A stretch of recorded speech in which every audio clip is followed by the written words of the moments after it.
Hello dear students, welcome once again in our video series of Let us solve elementary problems in organic chemistry. In today's video we are going to solve these three questions. So let us start. The first question for today is, which of the following compound has plane of symmetry as well as center of symmetry?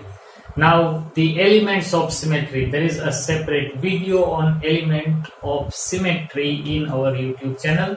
I will put the link at the I button as well as in the description below. There is a folder which is GOC, General Organic Chemistry, in which I have included a video on elements of symmetry.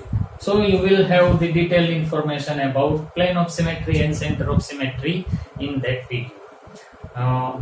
और मैं ये मान के चलता हूँ कि आपका ये कंसेप्ट एकदम क्लियर ही होगा. So let us solve this question. First of all, plane of symmetry. Now if we want to find the plane of symmetry, suppose this molecule, if we divide this molecule like this, then it will have a plane of symmetry because all the fluorine atoms are directed towards ourselves. So if we divide this molecule like this, then it will have two halves which are mirror images of each other. So it is having a plane of symmetry, but as far as center of symmetry is concerned, if we suppose this is the cyclohexane, all fluorines are directed towards upside. Now if we want to find the center of symmetry, then one fluorine atom which is directed towards up and the other fluorine which is directed towards down, and if we attach a line from this fluorine to this, then it will pass through the center. So सभी same atom को जोड़ती हुई line अगर centre में से पास हो तभी उसे सेंटर ऑफ सिमेट्री कहा जाएगा. तो ये बात को दिमाग में रख के हम लोग ये सॉल्व करेंगे. यहाँ पर तो सभी फ्लोरीन ऊपर की ओर ही है, तो अगर हम कोई फ्लोरीन एटम को जोड़ने की कोशिश करें तो that line will not go through the center of this molecule. So in such case we will not have any center of symmetry. So this molecule is having a plane of symmetry, but as far as center of symmetry is concerned, this will not have any center of symmetry because all the identical atoms are on the same side. They must be on the opposite side. And if they are on the opposite side, then if you attach a line connecting both these atoms, then it will pass through the center of that molecule. But in this case, it is not possible. So this is eliminated. Okay, now let us check this. Here we have, if we draw a line from this fluorine to this, so they are on the opposite side of the molecule. So the line connecting both this fluorine will pass through the center. So it is having a center of symmetry. यहाँ पर भी ये दोनों fluorine को अगर हम attach करें तो भी ये सेंटर में से पास हो रहा है, तो इसे भी सेंटर ऑफ सिमेट्री मिलता है. ये दोनों फ्लोरीन को अगर हम कनेक्ट करें तो सेंटर ऑफ सिमेट्री नहीं मिलता. और अगर हम प्लेन की बात करें तो यहाँ पर इसे हम लोग डिवाइड कर दे इस तरह से, तो हमें प्लेन ऑफ सिमेट्री तो मिलता है, लेकिन सभी एटम को जोड़ती हुई लाइन सेंटर में से पास नहीं हो रही. Therefore, this molecule doesn't have center of symmetry. सभी एटम्स को जोड़ती हुई लाइन सेंटर में से पास होनी चाहिए. यहाँ पर ये दो पेयर को जोड़ती हुई लाइन सेंटर में से पास हो रही है, लेकिन ये दोनों फ्लोरीन को अगर हम जोड़े तो ये ऊपर की ओर से जुड़ जाएंगे, सेंटर में से वो लाइन पास नहीं हो रही. तो इसे सेंटर ऑफ सिमेट्री तो नहीं है, प्लेन ऑफ सिमेट्री है, तो ये भी हमारा आंसर नहीं बनेगा. अब इसे देखते हैं. चलिए यहां से इसे हम डिवाइड करें अगर, तो we will have a plane of symmetry because both the half portion of this molecule will be mirror images of each other. So it is having a plane of symmetry, that is okay. And if we attach both this fluorine, this is inside the board while this is coming out from the board. So if we attach both this fluorine, then this line will pass through the center of the molecule. these fluorines, if we attach them, then also the line passes through the center of the molecule. And in this case also, if we attach both these fluorine, then this line will pass through the center of the molecule. So यहाँ पर सभी fluorine को attach करती हुई lines centre में से पास हो रही है. Therefore, this molecule is having center of symmetry as well as plane of symmetry. So our answer will be C. So C is the correct answer for this question. Okay, now let us move to the next question. Here we have a molecule and the question is, how many chiral centers are present in this compound? So let us start counting the chiral center. These carbons cannot act as chiral center. Why? Because they are having two same hydrogen attached with them. But as far as this carbon is concerned, suppose here we have CH3 and this carbon, and here we have this half portion of this molecule and the other half portion of this molecule. Because CH3 is attached to over here, both these parts are not identical.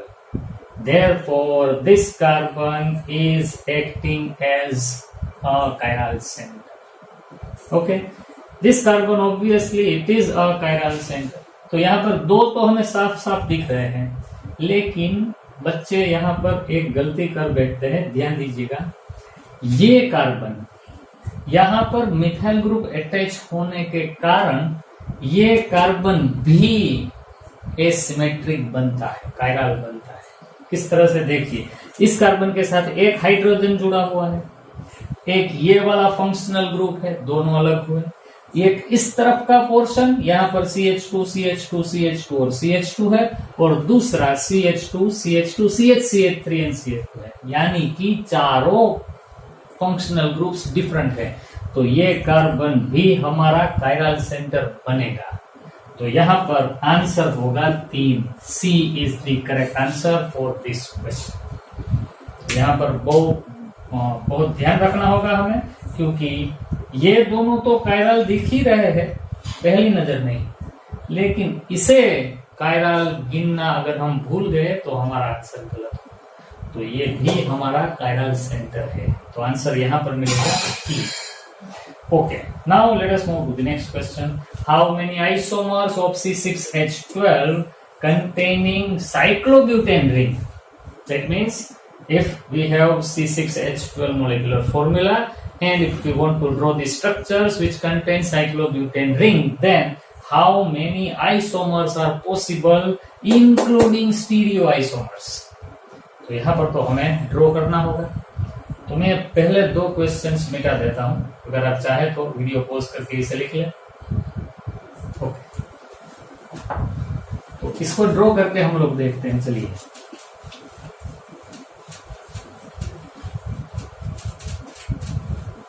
now here the formula is C6H12 which contains cyclobutane ring. So first of all the isomers must have cyclobutane ring. तो ये तो हमें draw करना ही है, लेकिन यहाँ पर 4 carbon हुए, अभी भी 2 कार्बन बाकी है. तो उसे दिखाने के लिए हम लोग इस तरह से लिख सकते हैं CH2 CH3. Now this is the one possibility.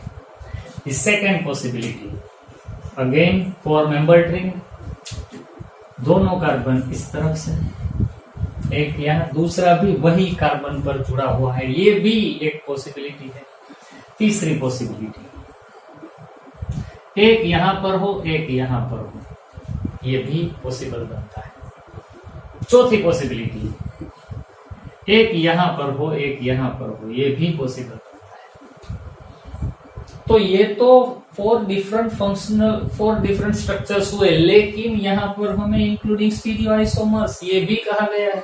तो हमें स्टीरियोआइसोमर भी कंसिडर करने होंगे.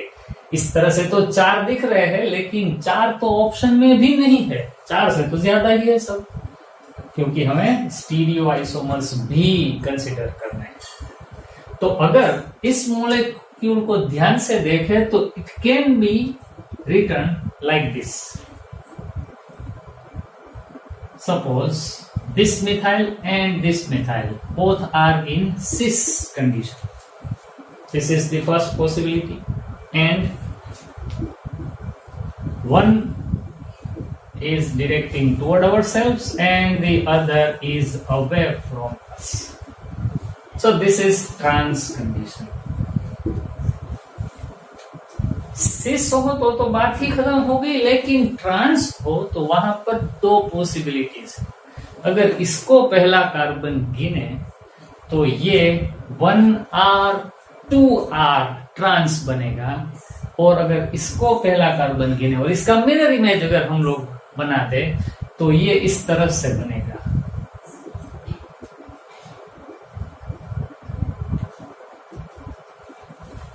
वन एस टू एस, क्योंकि हमें स्टीरियो आइसोमर्स भी गिनने हैं तो इसका एनांशियोमर भी हमें कंसीडर करना होगा, इसका मिरर इमेज भी हमें कंसीडर करना होगा। यहां पर तो ऐसी कोई पॉसिबिलिटी है ही नहीं, इसके तो दो ही बनेंगे, क्योंकि यहां पर अगर हम देख, इसमें से ही मैं बना लेता हूं। अब ये स्ट्रक्चर के हमें आइसोमर मिले टोटल 3, याद रखिएगा इसके 3 मिलते हैं, ये एक ही बनेगा, ये भी एक ही बनेगा, क्योंकि दोनों मिथाइल ग्रुप ऑपोजिट डायरेक्शन में ही होंगे, एक और तो हो नहीं सकते। इसको अगर हम चेक करें तो इसके 2 पॉसिबल बनेंगे। कौन कौन से, चलिए मैं यहां पर दिखाता हूं। ये कार्बन के साथ जुड़ा हुआ ये दोनों मिथाइल ग्रुप हमारी ओर हो तो ये होगा हमारा सिस, और अगर एक हमसे दूर हो और एक हमारी ओर आ रहा हो तो ये बनेगा ट्रांस। तो इसके तो 2 ही पॉसिबल बनेंगे, और इसके एनांशियोमर हम लोग नहीं बना पाएंगे क्योंकि ये प्लेन ऑफ सिमेट्री वाला है, इसमें से कायरलिटी हमें नहीं मिलती। Therefore this will have only 2 stereo isomers. अब टोटल गिनते हैं, चलिए ये 1, ये भी 1, यानी कि 2 हुए, 2 + 3 यानी कि 5 हो गए, और 5 और उसके 2 यानी कि 7।